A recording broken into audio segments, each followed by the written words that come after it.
The rain came down in sheets, drowning the city in a gray, soupy haze that made everything look like a dish rag soaking in dirty water.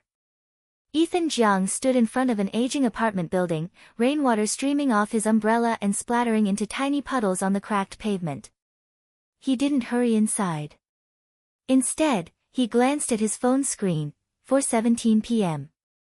His mother should be back from grocery shopping by now, sitting in the living room picking vegetables, the TV blasting some over-the-top war drama while her phone played short videos simultaneously, making the place sound like 3 radios going at once. His eyes lingered on the screen for an extra beat. Not for the time. For the notification that had just popped up. A bank app alert.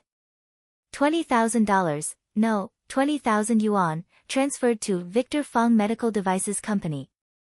The memo line read, Project Seed Money. No thanks needed. Ethan stared at those 3 words, no thanks needed, and the corner of his mouth twitched. He pocketed the phone and closed his umbrella. The stairwell reeked of damp mildew. 2 of the motion sensor lights were busted. He climbed the dim steps to the 3rd floor and pushed open the paint-peeling security door. The living room light was on, and sure enough, Susan Zhou sat on her little stool, snapping green beans. The TV blared, her phone buzzed with another video, 3 radios, just as predicted. Back? Susan didn't look up. Bean-stewed noodles for dinner. Mom, I transferred the money. Ethan swapped his shoes for slippers, sat down beside her, and picked up a bean to help snap. Victor should have received it by now. Susan's hands paused. She looked up at him, and her eyes carried a complicated weight, concern, guilt, and something else, something uneasy she couldn't quite name. But she tucked it away quickly, dropping her gaze back to the beans. That's good. Your brother starting a business is a good thing. We should help if we can. Yeah. Ethan said nothing more, just quietly finished snapping the bowl of beans with her. For the next 3 days, he went to work, came home, slept, and hit the gym on Saturday afternoon like always. Everything hummed along with mechanical normalcy, as if that 20 grand was nothing more than a brother's good faith gesture toward his siblings' new venture. Saturday came. Ethan skipped the gym. He dressed in nondescript clothes, dug a baseball cap and a face mask from the back of his closet, and headed out. Instead of taking his own car, he grabbed a shared e-bike and pedaled 4 miles under the June sun, stopping at the mouth of an old street on the east side of town. The street was called Huayan Lane. Massive plane trees lined both sides, their canopies blocking out most of the sky. A few hardware shops dotted the storefronts, and foot traffic was thin, the kind of forgotten corner even navigation apps couldn't be bothered to label. He cut through the lane and entered a mixed-use building, retail on the ground floor, offices above. The elevator took him to the 6th floor. 2 doors. One bore a sign, Jinding Medical Devices Company. The other was a fire exit. Ethan bypassed the sign and pushed through the fire door, descending half a flight to the landing between the 5th and 6th floors. Perfect spot. A ventilation window, grimy with dust, but through the gap he could see the 6th floor corridor clearly. He pulled out his phone, opened a recording app, wedged the device into the window frame, adjusted the angle, and hit record. Then he went back down, bought a lemonade at a bubble tea shop in the lane, and sat on a bench to sip it slowly. About 20 minutes later, the people he was waiting for began to arrive. Victor Fong led the pack, crisp white shirt, leather briefcase tucked under his arm, carrying himself with a swagger that had grown noticeably bigger in the past 2 months. Behind him walked the woman Ethan knew well, Victor's wife, Vivian Su, teetering on stilettos, a logo splash designer bag dangling from her wrist, makeup so immaculate she looked ready for a gala. Bringing up the rear were an older couple, plainly dressed, their body language stiff and uncertain, a stark contrast to the polished duo ahead. Ethan recognized them, Victor's biological parents. His own father's ex-wife's new family, if you traced the tangled genealogy. The 4 of them exchanged a few words at the lane entrance.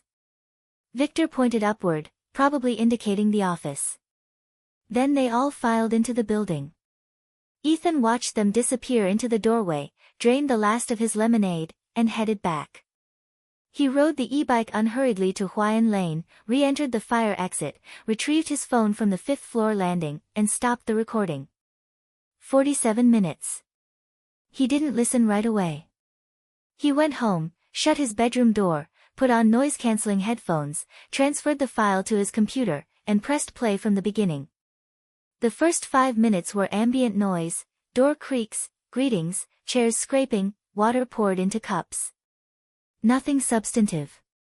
Then Victor's voice came through the headphones, pitched in that deliberately low, earnest tone he'd picked up from motivational videos. "Mom, Dad, have a seat. Look around. The office isn't big, but the location is prime, close to several major hospitals. Makes client visits easier."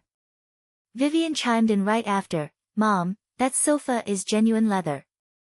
Victor picked it out especially, said you had to be comfortable when you visit." Ethan listened stone-faced, fingers tapping idly on his desk.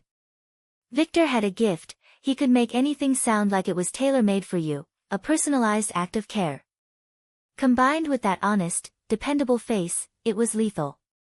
The next 10 minutes covered the office tour, sprinkled with mentions of Ethan's 20,000. "Ethan really came through," Victor's voice said, sincerity dripping like he was reading a party membership pledge. "The seed money arrived right on time, pushed our timeline forward by at least 2 months. Vivian was saying just the other day, first thing we do when we turn a profit is thank Ethan properly." Vivian picked up the thread, her tone warm, "Absolutely. Ethan's not my blood relative, but he's loyal and generous, more family than family. Once we're on solid ground, we'll repay him double." Ethan's mouth twitched, not a smile, just a muscle spasm. "Not my blood relative." Vivian let that phrase hang in the air like it had slipped out by accident. Or maybe it was deliberate. That woman always left you guessing, half-truths, double meanings, plausible deniability woven into every sentence. He kept listening. The first 15 minutes went exactly as expected, nostalgia, big promises, loyalty oaths. Victor painted himself as the long-suffering genius finally getting his shot, Vivian adding just enough detail to make the portrait stick. The shift came around minute 16. Victor took a call. Said his parents weren't feeling great, asked Vivian to take them downstairs to the tea house. Chairs scraped, footsteps shuffled, a door clicked shut. Now it was just Victor and one other person in the office. Ethan recognized the second voice, Peter Chen, Victor's so-called partner, supposedly a regional distributor for some medical device brand with access to hospital connections. Victor always talked about him like he'd found a golden ticket. But the tone between these two business partners had nothing to do with mutual respect or shared dreams. Peter's voice cut in first, not loud but sharp, like pent-up frustration finally bursting its dam. "Victor, explain something to me. Has your project made any actual progress? Any at all?" Victor's voice went soft, the confident entrepreneur replaced by someone else entirely. "Peter, calm down. I just sent my parents out. It's just us now. Let me walk you through things." "Walk me through? What's there to walk through?" Peter's tone dripped with condescending impatience. "The money you took from me hasn't shown a single ripple. This crappy office? I found it for you. Victor, I invest in business, not in sentimental fantasies." A thud came through the recording, a palm slamming a desk. Ethan sat up straighter and bumped the volume 2 notches. Victor's voice sounded shaky, but he pushed on. "Peter, my brother just sent over 20 grand. The seed money's in place. Next step." "Your brother?" Peter's voice took on a mocking edge. "That half-brother of yours? What's his name again? Ethan, right? You actually squeezed money out of Susan's gullible son." Ethan's fingers froze on the desk. Victor's voice dropped lower, almost apologetic. "Not squeezed. Family helping family. My brother and I are close. He trusts me. He wanted to invest. That's good, right?" Shows the project has potential. Bullshit potential. Peter cut him off without mercy. From my money to this 20 grand, 0 revenue, 0 orders, 0 distribution channels. Just a company name on a door. Victor, I'm not here to play house. A few seconds of silence. Then Peter again, pressing harder, let's be real. Your sympathy play has a shelf life. How much more can you bleed from them? Your cheap brother is just some office drone. You'll drain his savings dry soon enough. Then what? More silence. Then Victor's voice returned, calm, measured, the tone of someone presenting a plan he'd already rehearsed dozens of times. Peter, relax. I've got an exit strategy. Susan owns a 2-bedroom apartment. Her ex-husband left it to her. Prime location. Market value? At least 200 grand. Ethan's eyelid twitched. Peter sounded surprised. You're going after the property? Not going after, leveraging. Victor's voice stayed even, almost chillingly certain. If she's willing to mortgage it, she can get at least 150 grand. That's enough for inventory and distribution. And making her willing. I have my ways. What ways? Victor didn't answer immediately. A chair scraped. Then his voice came through, lowered to a near whisper, as if sharing a secret. I've talked to people at the court. For cases like ours, if I file it as a loan dispute and can prove the money went into my company for operations, the court will most likely treat it as normal family financial dealings. Besides, she transferred the money voluntarily. No coercion. Even if. Enough. Peter cut him off, impatient but not disapproving. I don't need the details. Can you get the cash together within a month? My channels won't wait forever. Yeah. Definitely.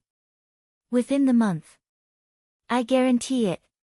The next 5 or 6 minutes covered logistics and timelines. Ethan skipped through them, fast-forwarding to the final segment, Victor walking Peter out, small talk in the corridor, the elevator chime, footsteps fading, a door closing. Recording ended. Ethan pulled off the headphones and leaned back, staring at the ceiling for a long time. A water stain marred the plaster above him, shaped like an open palm, leftover damage from a leak last year. Susan had screamed at the upstairs neighbor, and Ethan had ended up going over with his own tools to fix the pipe. His mother had stood in the doorway, hands on her hips, voice carrying through the whole building, making the neighbor apologize repeatedly. That fierce, uncompromising woman, yet with Victor, she turned as docile as a stroked cat. Blood. What a strange thing. Ethan backed up the recording 3 ways, cloud, USB, and encrypted on his computer. Then he stood, walked to the window, and watched the scattered pedestrians below, his mind already assembling a plan. He didn't need catharsis. Didn't need a screaming match. Didn't need some mutually assured destruction. He needed something legal. Clean. A counterstrike Victor couldn't parry. Over the next 2 days, Ethan visited 3 places. First, the city real estate registry. At the self-service kiosk, he entered Susan's ID number and property certificate code. The 2-bedroom unit came up clean, sole ownership, no liens, no encumbrances. He stood in front of the screen a long time, until the people behind him started grumbling. Then he folded the printout and slipped it into his bag. Second, the tea house beneath Victor's office building. Ethan took a window seat, ordered the cheapest green tea, and pretended to wait for someone while his ears did the real work. The tea house was small, mostly office workers from nearby buildings. Over 2 hours, he caught snippets, complaints about Victor being 2 months behind on rent, gossip about Vivian hosting tea sessions but always running a tab, and the revelation that Peter Chin wasn't a partner at all, he was Victor's primary creditor, with a stake far larger than any simple investment. Third, the courthouse. He didn't go inside, just studied the bulletin board out front, reading through a few posted civil dispute rulings. One case caught his attention, similar fact pattern, one party claimed a loan, the other claimed a gift. The court's deciding factor was whether the funds had been committed to a specific use, and whether there was evidence to support that commitment. He photographed the docket number for later reference. Meanwhile, Victor's pressure campaign continued on schedule. After Ethan's transfer, Victor hadn't come asking for more right away. The 20 grand had probably bought him some breathing room with Peter.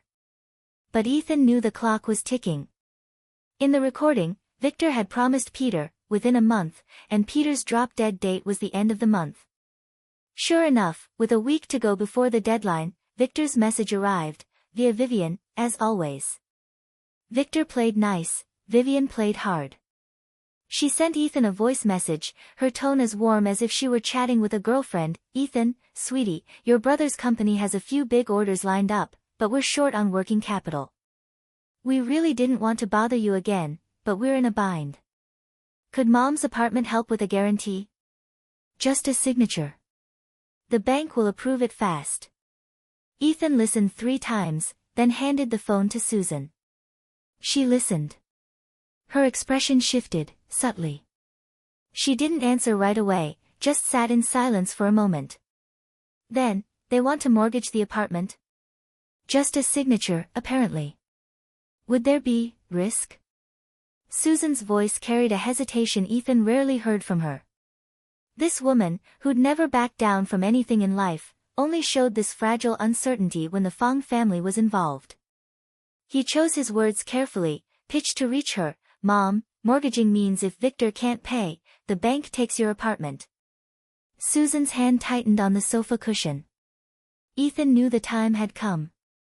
He said nothing more, just pulled up the recording, cranked the volume, set the phone on the coffee table, and pressed play. Victor's voice filled the room, cold, calculating, nothing like the "good son" Susan remembered. "Susan owns a 2-bedroom. Her ex-husband left it to her. Prime location. Market value? At least 200 grand. If she's willing to mortgage it, she can get 150 grand. Enough for inventory and distribution. And making her willing. I have my ways." Susan froze. It wasn't dramatic, no theatrical gasp or fury. More like a power outage. Every expression, every motion, every sound stopped simultaneously. She stared at the phone on the table, unblinking, as if the black rectangle producing that voice was some creature she'd never encountered. The recording kept playing, Victor's monologue about lawsuits and loan disputes and intrafamily financial dealings. Ethan let it run, all the way to the end, until the living room fell silent again. Susan still hadn't moved. 2 minutes passed, maybe 3, Ethan hadn't counted. Slowly, she raised a hand to cover her mouth. Her shoulders began to tremble. Tears pooled in her eyes but didn't fall. Ethan watched, saying nothing, offering no comfort, no pressure. Just sat beside her and waited. Finally, Susan lowered her hand. Her voice came out sandpaper rough. "He really said that?" "Every word." Ethan showed her the recording's date and timestamp. 4 days ago. His office. His conversation with Peter. I recorded it from the hallway. Susan studied the file details for a long time, long enough that Ethan thought she might freeze up again. But she didn't. She took a deep breath, raised her eyes to his, and the tears were gone. In their place was something Ethan had never seen in her before, a calm so cold it bordered on ruthless. "What do we do?" Ethan had been waiting for this. He put the phone away, leaned forward, clasped his hands on his knees, and laid out the plan he'd spent days refining, pared down to its sharpest, deadliest form. "Mom, you have a choice. You can keep believing in Victor, believe he just made a mistake, believe he still sees you as his mother. You can mortgage the apartment to help him. But you need to be ready, at 60 years old, you could lose this roof over your head. Become a homeless old woman. And the other choice? Make him choke on the trap he built for himself." Susan said nothing, just watched him with an almost predatory intensity. Ethan pulled a notebook from his bag and flipped to a page dense with handwriting, his accumulated strategies. What Victor really wants isn't the 20 grand, and it's not the 150 from the mortgage. What he wants is a steady pipeline, you, constantly feeding him cash. He pushed the notebook toward her. So we don't give him the money, and we don't refuse it. We make him give up asking for it. He cleared the coffee table, making space as if to map out a battlefield, and began scribbling on a fresh page. Step 1. Change the property registration. Mom, go to the registry office tomorrow and apply for a replacement certificate. This buys us time, legally stalls Victor's loan application. No physical certificate, no bank approval. Step 2. Verify everything about Victor's shell company. Does he have real operations? Contracts? Suppliers? And gather every transaction record you've ever sent him, bank statements, WeChat transfers, chat logs. Every single one. Step 3. He lifted his eyes, his gaze unervingly composed. If he sues, we let him. But before that, we need one critical piece of evidence. What? Susan leaned forward. Victor's complete bank statements for the last 6 months. Ethan's voice was flat, certain. Once we have that, everyone will see exactly what's behind his mask. For now, trust me. Do what I say. Victor and Vivian remained blissfully unaware, still dreaming of their no-money-down windfall. The following weekend, Victor called Susan, saying he wanted to drop by and discuss the property guarantee. Susan followed Ethan's script, neither accepting nor refusing, just saying, "We'll see." Victor took that as a yes. That afternoon, he and Vivian showed up. Vivian threw her arms around Susan the second she walked in, calling "Mom, Mom," like she meant it. Victor carried fruit and a gift box of supplements, the picture of filial devotion. Ethan watched from the sofa, expressionless. He discovered something. Once you've decided to burn the bridge, watching the other side perform their charade becomes almost entertaining.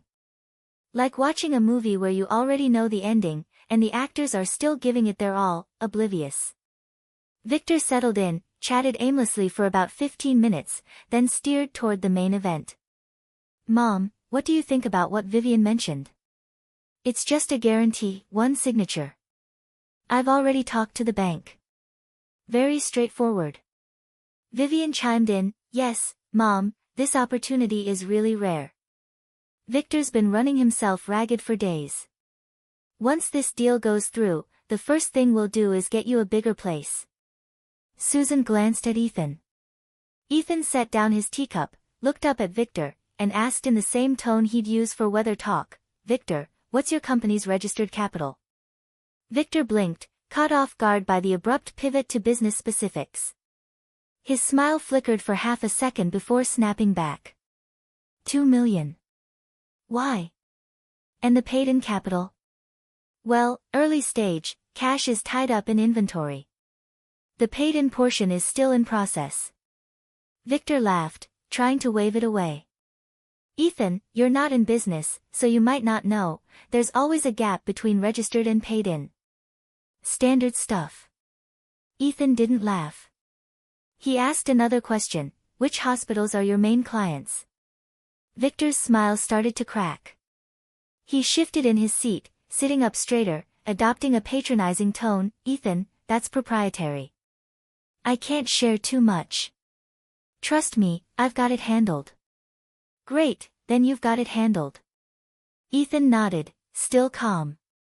"But since we're talking about mortgaging Mom's apartment, we need some reassurance too. Here's what we need: a copy of your business license, your bank statements for the last 6 months, your signed supply contracts, and your client list. I have a friend in legal, he can look things over. It's a multi-million-dollar property, after all. Caution never hurts, right?" Vivian's face changed. She didn't try to smile through it. The mask of gentle warmth dropped instantly, revealing something cold and sharp underneath. Her eyes locked onto Ethan with predatory precision. "Ethan, what exactly are you implying? You don't trust your brother?" Her voice wasn't loud, but every syllable carried an edge. "We're family. Is this really necessary?" Ethan held her gaze without flinching. Vivian, because we're family, we should be clear with each other. Even brothers settle accounts clearly, you've heard that saying, right? The air in the room seemed to lose all warmth. 4 people, 2 against 2, locked in a standoff. Victor's complexion cycled through red, white, and green like a broken traffic light. Vivian's fingers whitened around her handbag strap, her lips pressed into a thin line. Victor broke first. He stood, tugged Vivian's arm, and forced a grimace that barely passed for a smile. Fine. Ethan makes a point. I didn't think it through.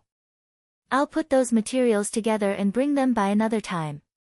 We'll head out for now. Vivian rose with him, but before leaving, she shot Ethan a look, pure, grinding hatred. The door slammed behind them. A few seconds of silence, then Vivian's voice, lowered but still audible, "What's wrong with your cheap brother? He used to be so easy. Where did this come from?" Victor's reply was irritable, "How should I know? Someone's probably feeding him ideas. It's fine, I'll talk to Mom separately. Old people are soft. Easy to handle." Footsteps faded toward the elevator. Ethan sank back into the sofa, exhaling slowly. Susan sat beside him, her face carrying the look of someone waking from a nightmare, or maybe seeing clearly for the first time what she'd refused to see before. "Mom," Ethan said quietly. "This is just the beginning." Victor, naturally, couldn't produce any legitimate documents. A week passed. He went radio silent, never reaching out to Susan. Vivian, however, took to posting passive-aggressive updates, photos of a late-night office and messy folders, captioned, "Some people seem honest but they're full of schemes." When friends asked what happened, she replied with a smiley face and, "The innocent have nothing to hide." Ethan saw these posts during lunch and nearly choked on his soup. He showed his phone to a coworker, who laughed so hard he slapped the table. "That woman belongs in Hollywood." Ethan didn't laugh. He knew Victor's silence wasn't retreat, it was regrouping. Just like in the recording, "I have my ways." Ethan's job was to block every single one of those ways before Victor could try them. Through a friend, Ethan found a lawyer specializing in property disputes, Mr. Song, early 40s, 15 years in practice, a solid reputation for handling messy family cases. His office was modest, crammed with case files and legal references, diplomas on the wall alongside photos from bar association events. It felt grounded, dependable. Ethan laid out the whole story, Victor's background, the family history, the $20,000 transfer, the incriminating recording. Mr. Song listened without interruption, then asked, "You mentioned your mother signed an agreement when she separated from the Fong family?" "Yes, but she doesn't remember the details clearly. It's been almost 30 years. Ethan pulled an old envelope from his bag, containing a folded sheet of paper, yellowed, brittle, cracks along the creases, but the handwriting still legible. He carefully spread it across Mr. Song's desk. A handwritten document. Title, Divorce Agreement. Date, 31 years ago. 2 signatures, Susan Zhou and Frank Fong. A dark red thumbprint beside them, oxidized over decades to a near black-brown. Mr. Song read it slowly, pausing at every line. Halfway through, his eyebrow arched. He glanced at Ethan, then continued. "Found it." He flipped the page over, pointing to the back. "Look here." Additional clauses, scribbled more hastily than the front, added at signing. One read, "Both parties confirm that Victor Fong shall be raised by the father. The mother voluntarily relinquishes all custody and guardianship rights over Victor Fong. From this date forward, no legal guardianship or financial relationship exists between Victor Fong and the mother." Mr. Song tapped the line. "This is key. When your mother separated from the Fangs, Victor went with his father. Legally, your mother's support obligation ended right there. And the agreement explicitly states, no financial relationship, so under the law, they're 2 independent adults with no family-based financial duties. He leaned back, adjusted his glasses, and continued with lawyerly precision. That means your mother's 20,000 transfer to Victor isn't child support, isn't family maintenance, it's just a civil transfer. Whether it's a loan or a gift depends entirely on your agreement at the time, and the evidence you have. What if Victor claims it was a gift? Then he has to prove there was mutual intent to gift it. Mr. Song smiled. But from the recording you played me, he clearly treated it as seed money, with explicit promises about use and returns. That leans much closer to a loan. Plus, he tapped the agreement again. This document cuts off any claim about family mutual support. Your mother and Victor are legally unrelated parties.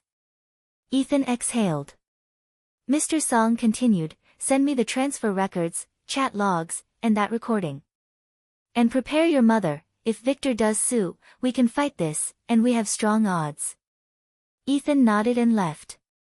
From the moment he stepped out of that office, he knew the battle had moved from moral ground to legal ground. And in this arena, Victor was fragile, because his entire strategy relied on emotional manipulation, and once that foundation crumbled under legal scrutiny, he'd have nothing left. Victor wasn't idle either. He'd somehow learned about the real estate registry's certificate replacement process, and he called Susan in a panic that night. The gentle mask was gone, his voice was raw with barely suppressed fury. Mom, what's your angle? I ask for a simple favor, you say no, and then you go cancel your property certificate. You're obviously blocking me. I'm your son. Would I hurt you? Susan put him on speaker. Ethan sat beside her, signaling with his eyes to follow the script. Susan took a breath, her voice surprisingly steady. Victor, I'm not blocking you. The certificate was old, I'm getting a new one. That's normal. Besides, you need the certificate for the mortgage anyway. You said you'd already checked with the bank, so you should know they need the updated certificate. Silence on the line. Victor hadn't expected this kind of pushback. After a long pause, he spat out, fine. You're tough, and hung up. Susan's hand trembled slightly on the phone, but her expression was more relaxed than before. She looked at Ethan and said softly, you were right. He won't admit he's wrong. Ethan sat beside her and put an arm around her shoulder. Whether he admits it or not doesn't matter. What matters is holding on to what's ours. The next week, things escalated fast. With no property certificate, Victor couldn't get the bank loan. Peter's pressure mounted, and Victor, like an ant on a hot skillet, started grasping at any straw. First, he had Vivian call Susan's old friends, probing for information, trying to find out who was turning her against him.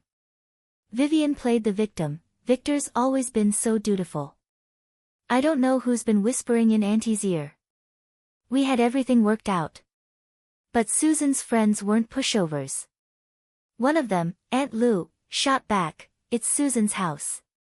She can do whatever she wants with it. What business is it of yours? Vivian retreated with her tail between her legs.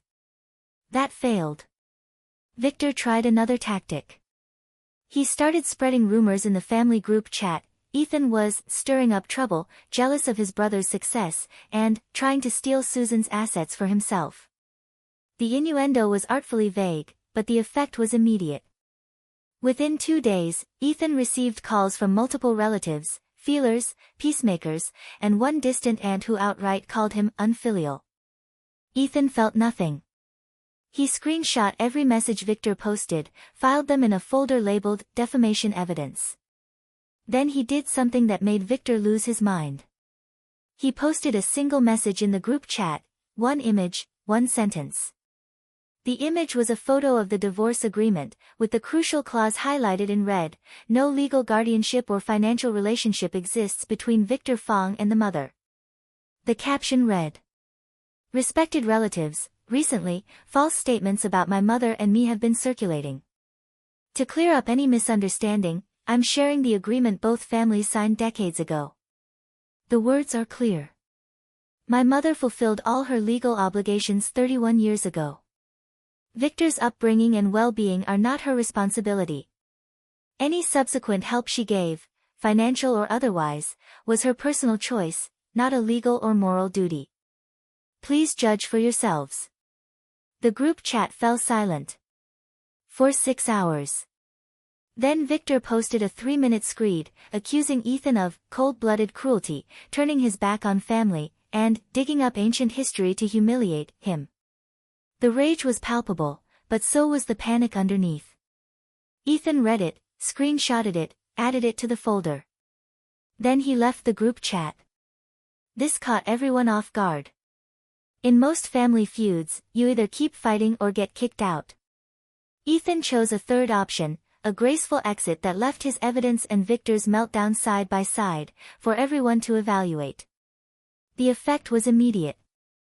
That evening, Susan got calls from several relatives, not to mediate, but to apologize. The distant aunt who'd called Ethan unfilial stammered something about being confused and wrong. Susan hung up and looked at Ethan. She smiled, a survivor's smile, grateful but tinged with something sadder underneath. The last, final disappointment in a child she'd once genuinely cared for.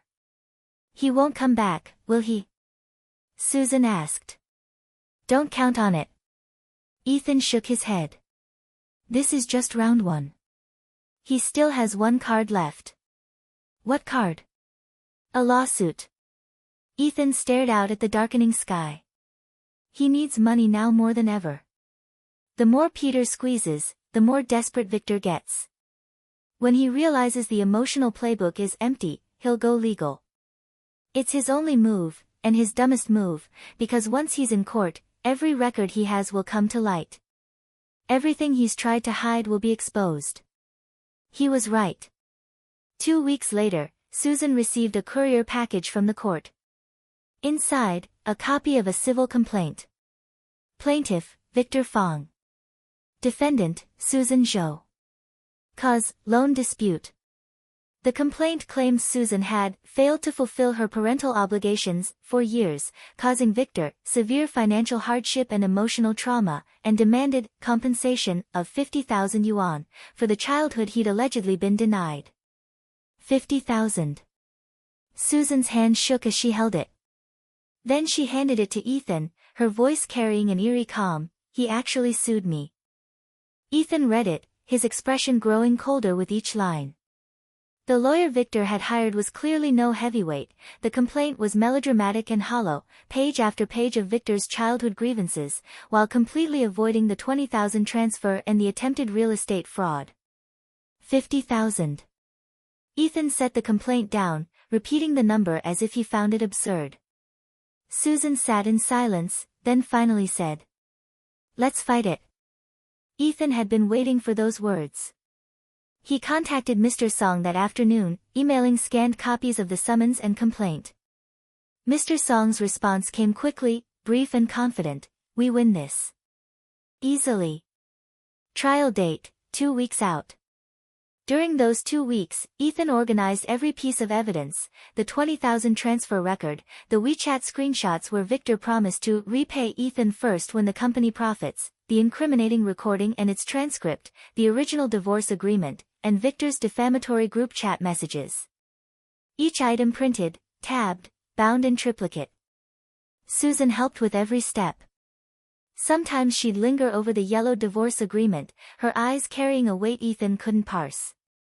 He left her alone. He knew she was peeling back 30 years of emotional habit and self-deception, one layer at a time. Victor had never seen her as a mother. He'd seen her as a resource. Trial day arrived cold and rainy. The courthouse's gray facade looked even darker under the downpour, the flag out front snapping in the wind. Ethan held a large black umbrella over Susan as they climbed the steps, Mr. Song following with his briefcase, heels clicking on the polished stone floor. They arrived early and waited on a bench in the hallway. Victor and Vivian arrived at the last minute, both dressed formally, Victor in a dark blue suit, Vivian in a black skirt suit, as if heading to a high-stakes negotiation. Their lawyer led the way, a middle-aged man with gold-rimmed glasses and a practiced air of confidence.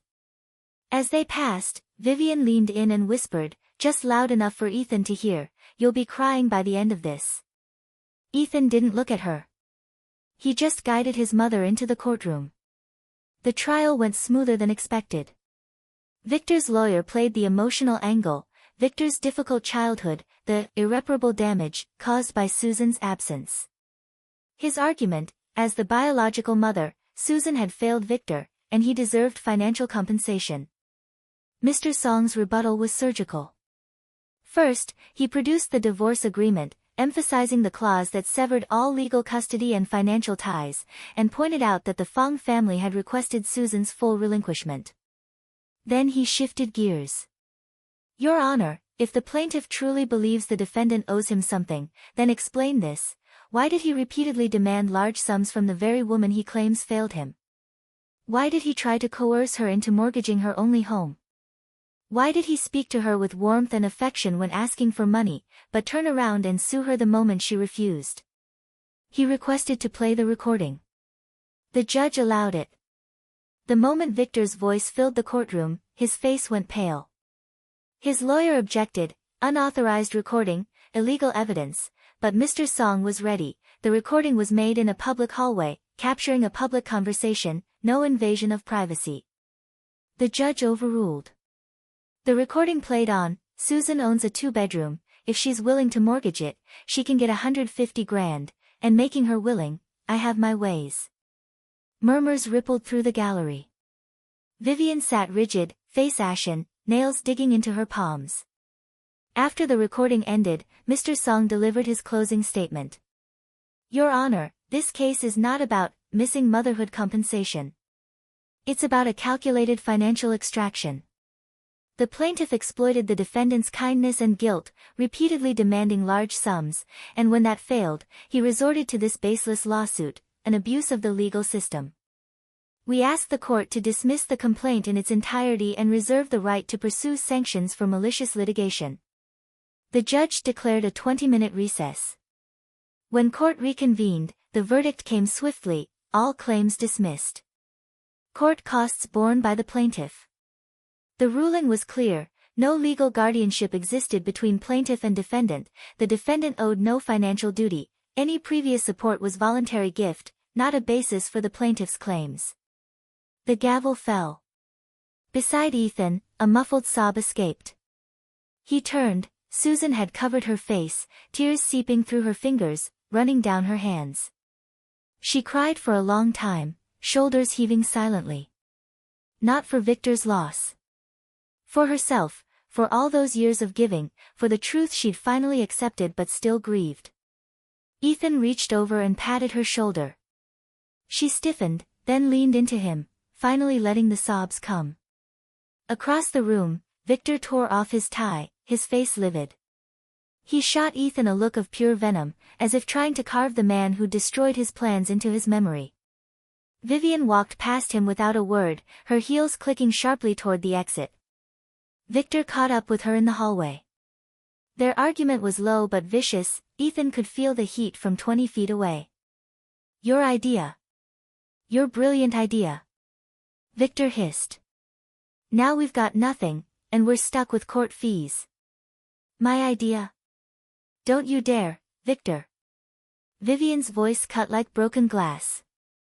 You asked for the money. You made the promises. And now you blame me. You couldn't even handle your own mother. Their voices faded toward the elevator, swallowed by closing doors. When Ethan helped Susan out of the courthouse, the rain had stopped. A patch of blue showed through the clouds, sunlight spilling onto the wet steps, catching the moisture and turning it to gold. Mr. Song walked beside them, matter of fact, if Victor does anything else, harassment, defamation, go to the police or file another suit. I mentioned malicious litigation in court. If he keeps pushing, he'll be back here soon enough. Ethan shook his hand. Thank you, Mr. Song. My pleasure. Part of the job. Mr. Song smiled, briefcase swinging, and headed toward the parking lot. Susan stood on the courthouse steps, squinting at the emerging sunlight. The rain-slicked stairs gleamed beneath her feet. She looked calmer now, eyes still red, but her expression had returned to that stubborn resilience Ethan knew so well. Mom. Let's go home. She nodded. Then, at the bottom step, she stopped and turned. Ethan. Yeah. Thank you. Her voice was quiet but steady. You stood up for me. When I couldn't stand up for myself. Ethan felt his throat tighten. He swallowed it down, smiled, opened his still dripping umbrella, and wrapped an arm around her narrow shoulders. Come on, Mom. Let's go make those bean-stewed noodles. They walked down the long courthouse steps together, the gray building behind them, the flag snapping overhead, the post-rain sky opening up. Ethan matched his pace to hers, slow and careful. At the last step, he pulled out his phone, opened the bank app, and screenshot the 20,000 transfer record. Then he opened his cloud storage and filed it, along with all the litigation materials, into an encrypted folder. He renamed the folder, Pending Recovery.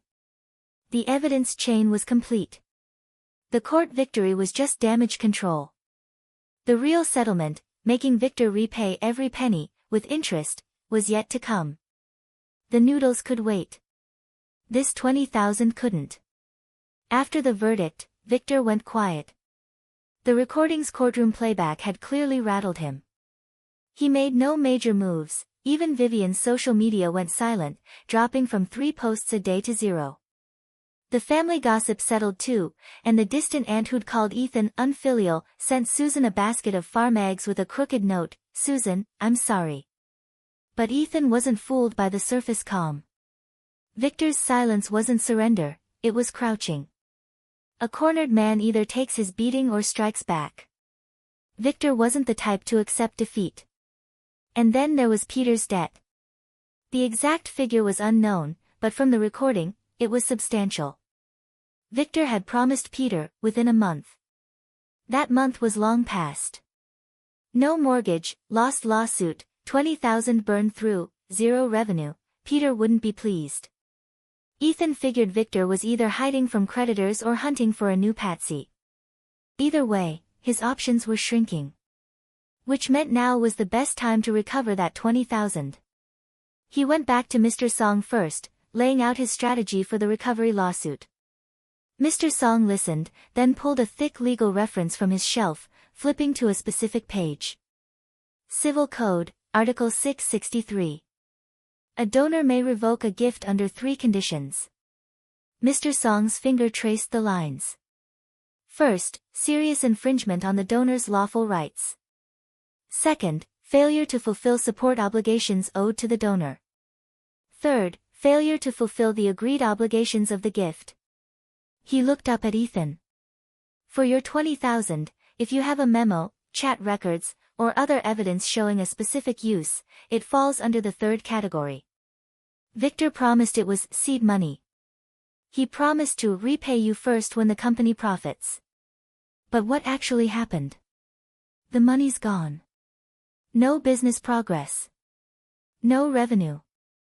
He can't even produce basic accounting, much less honor his promises. So we sue to revoke the gift? Yes. Mr. Song nodded. And this case is stronger than the last. In the first suit, he was the plaintiff, you defended. Here, you are the plaintiff. The burden of proof is on you, but your evidence is solid. Ethan took 2 days to reorganize everything. The transfer memo, project seed money. No thanks needed. Now looked like a genius move. He'd added it deliberately, knowing Victor would see, no thanks needed, and assume it was his due. Now he just needed Victor to admit he'd taken the money without fulfilling any promises. That shouldn't be hard. Under Peter's pressure, Victor had already lost all strategic thinking. Ethan chose a Wednesday afternoon to send Victor a message. Victor, how's everything going? The company doing okay? He stared at the screen. 3 minutes later, the status changed from unread to read. No reply. 10 minutes passed. Then, fine. Ethan could picture Victor's caution, unsure what this cheap brother was up to. Less than a month since their courtroom showdown, an unexpected message would make anyone suspicious. But Ethan kept his tone friendly enough that Victor might hope, maybe Ethan was having second thoughts? Maybe Susan had relented. Maybe there was still room to maneuver. Just checking in. What's done is done. I've talked to Mom, she's calmer now. Ethan typed unhurriedly. How's that 20,000 seed money working out? Project moving forward? He knew Victor would bite. A desperate man, seeing a possible lifeline, will believe what he wants to believe. Sure enough, going okay. Big deals in the pipeline. Funds are tied up in inventory. Ethan, I was too impulsive before. Don't hold it against me. Ethan smiled at the screen. He replied, no worries, we're family. But can you send me the accounting for that 20,000? I need to report back to Mom. She's asking, and I need something to tell her. 5 minutes of silence. Victor was weighing his options, show the books and expose zero business activity, or refuse and admit the money wasn't used as promised. A lose-lose, whichever way he turned. Finally, the books are messy right now. I'll sort them out when I have time. Let's revisit later. Classic delay. Ethan replied with a single word, okay. Then he screenshotted the entire exchange, every line confirming the same fact. Victor had the money, but no evidence it was spent on the promised project startup. Grounds for revoking the gift. 3 days later, Susan formally retained Mr. Song and filed a complaint for revocation of gift contract. The claim was simple: cancel the 20,000 gift, return the full amount plus interest. When Victor received the summons, he reportedly smashed a cup. Vivian called Ethan that night, her first direct contact since the earlier verdict. Her voice was sharp enough to pierce eardrums. Are you insane, Ethan? That 20,000 was Victor's startup money. What right do you have to demand it back? Vivian, Ethan said, his voice flat as still water, startup money is for starting a business. Not for personal expenses or covering other debts. Show us the accounting. If all 20,000 went to legitimate business expenses, I'll drop the case immediately. Silence. She knew the books wouldn't hold up. At least 15,000 had gone to cover Victor's debts to Peter. The rest covered rent on that shell office and their personal costs. No real business. No real records. Just wait. Vivian spat the words and hung up. Ethan saved the call recording to his evidence folder.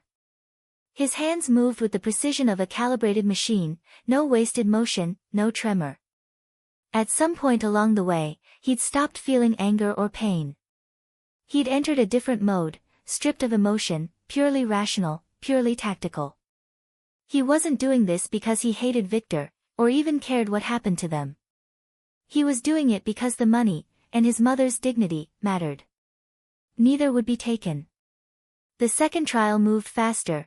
Simple case, clear evidence, the court applied expedited procedures. Victor had switched lawyers again, this time someone Vivian's family recommended, younger, better dressed, but from his filings, still leaning on emotion, just with a different angle. Victor's new response admitted the money was a gift, but argued it was unconditional, no specific obligations attached. Susan gave this money voluntarily, out of motherly affection, for Victor's career development. No explicit agreement was ever made about its use. Mr. Song almost laughed at this defense in the pre-trial meeting. No explicit agreement? The memo says, project seed money, that's an agreement. The WeChat records say, first person I'll repay when we profit, that's an agreement. He pulled out a printout of Victor's earlier group chat rant. And here, he wrote it himself, Ethan helped with 20,000 in startup capital. It's a loan. I'll pay it back with interest. He admits it was a loan. You can't claim it's a gift when you've already said it's a loan. Trial day arrived. Victor didn't show. His lawyer said he was out of town on business, but Ethan heard he'd simply fled. He knew he'd lose and couldn't face the courtroom humiliation. Vivian came, though. She sat in the front row, black dress, makeup still flawless, but the fine lines and tight jaw betrayed her exhaustion. Her eyes never left Ethan, carrying a mix of hate, confusion, and something close to fear. Mr. Song's presentation lasted about 15 minutes. 3 sets of evidence, the transfer record proving the gift and its stated purpose, chat logs and the recording proving Victor failed to honor those terms, and Victor's own words in the family chat admitting it was a loan. The chain was unbreakable. Victor's lawyer tried to object, family financial arrangements aren't commercial contracts, and some attack on the recording's validity, but the judge had heard it all before and looked visibly impatient. Verdict: plaintiff's claim granted. The $20,000 gift was revoked. Defendant must return the full amount plus interest within 30 days, or enforcement proceedings would follow. As the gavel fell, Vivian rose. No tears, no hysterics, just a low, bitter whisper, "Ethan, do you know what you're doing? You're destroying our family." Ethan packed his files, closed his folder, and turned to her. His expression was calm, his eyes steady, his tone matter-of-fact. "Vivian, I didn't destroy your family. You chose this path. There are 100 legitimate ways to make money, but you picked the worst one. You targeted a 60-year-old woman's retirement savings to cover your debts." Vivian's lips parted, then closed. She turned and walked out, her heels striking the tile with hollow finality. Ethan stepped out of the courthouse into clear sunlight, the sky washed blue and clean. He stowed the judgment in his bag, zipped it, and called Susan. "Mom. We won." A long pause on her end. A deep sigh, relief, not triumph. "Can we get the money back?" "Within 30 days. If not, we enforce." Ethan's voice was calm, but a smile tugged at his lips. His used Audi and the office equipment should just about cover it. Another pause. Then, "Come home early. I made your favorite, sweet and sour pork ribs." "Okay." He hung up, descended the steps, and merged into the courthouse crowd. The sun stretched his shadow long behind him. He walked the line between light and shadow, measuring the distance, from humiliation to counterstrike, or maybe from naive trust to clear-eyed clarity. How Victor scraped together the money, Ethan didn't ask. But stories found their way back. Victor shut down the company, sold off the genuine leather, sofa and used office furniture for about $2,000. Vivian listed her designer bags online, apparently crying the whole time. The remaining shortfall came from Victor's aging parents, who emptied their own retirement savings to cover it. As for Peter's debt, Ethan never heard another mention of Victor's big medical device business after that. The day the enforcement payment landed, Ethan was at his desk, working on a weekly report. A notification popped, recipient, Susan Zhou. Amount, 20,000 yuan. Memo, Victor Fong enforcement. Clean, precise, just as planned. He screenshotted it, sent it to Susan with 2 words, "back." She replied with a voice message, her tone steady, "Got it. Ribs tonight." Ethan put down the phone, leaned back, and exhaled. The office hummed with AC, co-workers chatting about weekend plans, the city buzzing outside. Everything looked normal, as if nothing had happened. But he knew. Over the past months, he'd done something many people never manage, using the law, cleanly and completely, he'd cut a parasite out of his mother's life. No violence. No screaming matches. No scorched earth tragedy. Just cold evidence, airtight logic, and the ring of a gavel. That was the real victory. Over the next 2 months, bits of news trickled in.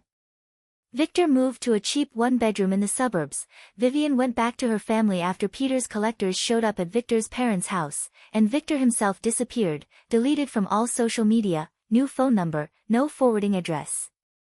His final post, reportedly, was, "Abandoned by everyone. So be it." A photo of that empty office on Huayan Lane, scattered with torn contracts and a faded business license. Ethan felt nothing. No schadenfreude, no moral high-horse pity, not even curiosity. Just completion. From the recording to the lawsuits to the recovery, every step had worked. No deviations, no regrets. That was enough. 3 months after the judgment, on an ordinary Saturday, Ethan skipped the gym and stayed home with Susan, watching the family drama she'd been following. The plot eerily mirrored their own, an elderly woman cheated by a foster son, finally vindicated with her biological son's help, hugging him tearfully outside the courthouse. Susan watched intently, clutching a tissue, eyes red, but she didn't cry. "Mom," Ethan said suddenly, "I saw your anti-fraud app wasn't logged in. Let me fix that for you. And I'll turn off all those background permissions."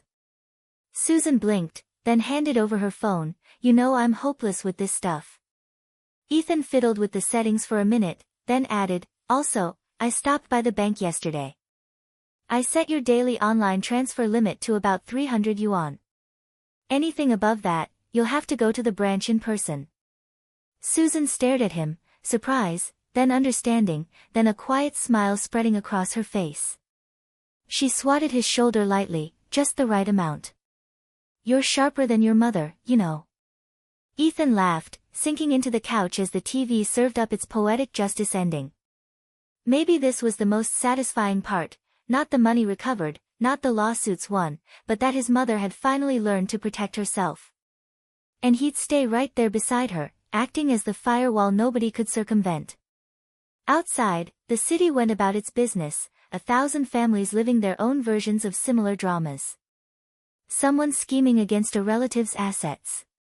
Someone fighting a bitter legal battle over retirement funds. Someone standing guard, quiet and steady, over the people they loved.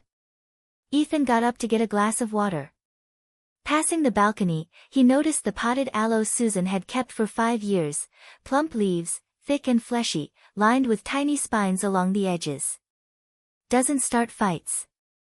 But doesn't back down from them either. That was the most important lesson he'd take from all of this.